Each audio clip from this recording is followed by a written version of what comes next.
नासरीन नसीराबाद जे high school में गुज़रियल एक महीने खां बरसाती पानी निकाल न थी सघियो आहे, जंहिं सबब तदरीसी अमल बंद पियल आहे। उन हवाले सां ॾिसूं था नसीराबाद मां अल्ताफ कांधड़ो जी ही रिपोर्ट। जी नाज़रीन, असीं हिन वक्त मौजूद आहियूं government boys high school Naseerabad जी बिल्डिंग के अॻियां, जिते ही गुज़रियल 25 ॾींहनि खां ही मुसलसल बरसाती पानी बीठो आहे, जंहिंमें स्कूल जी वॾी हिकिड़ी तमामु वॾी तारीख़ आहे। ही शहीद क़ाइद अवाम ज़ुल्फ़कार अली भुट्टे जे ज़माने में हाई स्कूल नसीराबाद ठहियो। हिते वॾनि वॾनि शागिर्दनि पिणु हिते पढ़ाई थी, जंहिंमें राणा भगवान दास जेको सुप्रीम कोर्ट जो पिणु जज रहियो।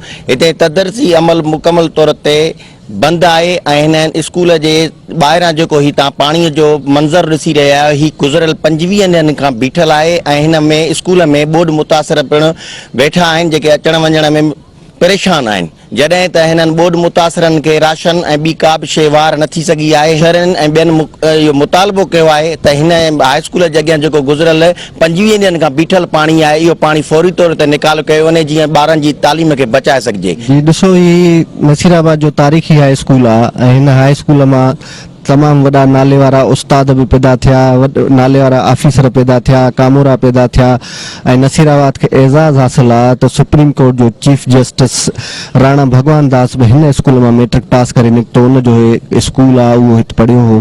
त हिन स्कूल जी जेके हालत आहे उहा इंतहे अफ़सोसनाक आहे। 25 ॾींहनि खां पाणीअ जी लपेट में आहे, पाणी नथो कढियो वञे।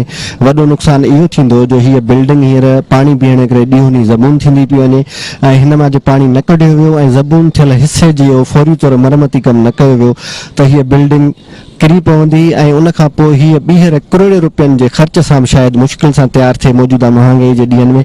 इन करे असां संघ सरकार खां मुतालबो था करियूं त हिन इमारत खे बचायो वञे ऐं हिन सां गॾोगॾु गर्ल्स हाई स्कूल आहे, उहो बि पाणीअ जी लपेट में आहे। डिग्री कॉलेज नसीराबाद आहे, उहो बि पाणीअ जी लपेट में आहे। समूरा तालीमी इदारा पाणीअ जी लपेट में आहिनि। उन्हनि खे महफ़ूज़ बनाइण लाइ फौरी क़दम खयां वञनि ऐं हिते जेके ॿोॾ मुतासिर रहियल आहिनि उन्हनि जी वाहर करण वारो को बि कोन्हे, को बेयारो मददगार वेठा आहिनि, उन्हनि जी वाहर बि बिना दिर कई वञे।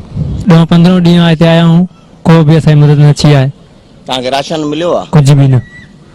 असां बसि पनड़ा मेड़ियूं था, कबाड़ ते मेड़े खपायूं था, सम्झे 2 ॾींहं जो सफ़र कयूं था। तव्हां किथां आया आहियो? असां आया आहियूं बचाव बंद खां। अच्छा, छंडण सॾिबी आहे, धंधे जो इलाइक़ो आहे। ओड़े पाणी वधी वियो, वारां बुॾी वई, पोइ हेॾो निकिरंदा हिते पहुताऊं। पोइ बेरा हिते घणा भाती आहियो तव्हां जेके हिते वेठा आहियो? असां हिते 4 भाइर आहियूं, हिकु अबो अमड़ा, ॿी मुंहिंजी घरवारी आहे, मुंहिंजे भाउ जी घरवारी आहे। अच्छा, केर बि तव्हां ॾिना आयो आहे? असां को बि न आयो।